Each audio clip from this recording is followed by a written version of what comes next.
So, unfortunately, one of the most common types of cases that we see is domestic violence arrests. And there's a big variety of cases we see. Some are very serious felonies, all the way down to a push or a slap, and everywhere in between. And when we're treating a domestic violence case, we don't want to look at one size fits all defense. We want to look at, was there some consequence that happened? You found out your spouse was cheating on you and it was a one-time thing? Was it because you just got notice of foreclosure of the house? There's all sorts of little one-time triggers. Is your domestic violence arrest the result of some alcohol or drug addiction problem? Is there a problem with anger? Some folks have mental health problems. Some folks have a problem with anger because of whatever, how they grew up or something like that. We don't just treat domestic violence cases as one size fits all.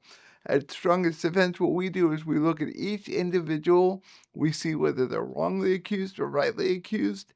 And if the charges are true, what can we do to best get you out of the situation to make sure it's a short time that you're with us and we get this behind you and move on?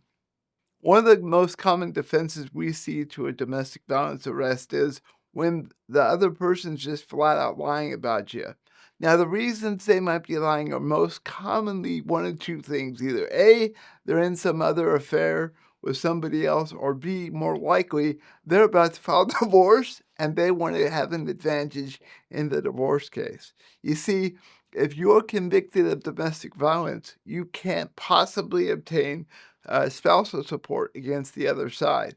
And so if they throw in a false allegation, they save themselves a whole bunch of money. So one of the things we look at is there a motive behind the false allegation made?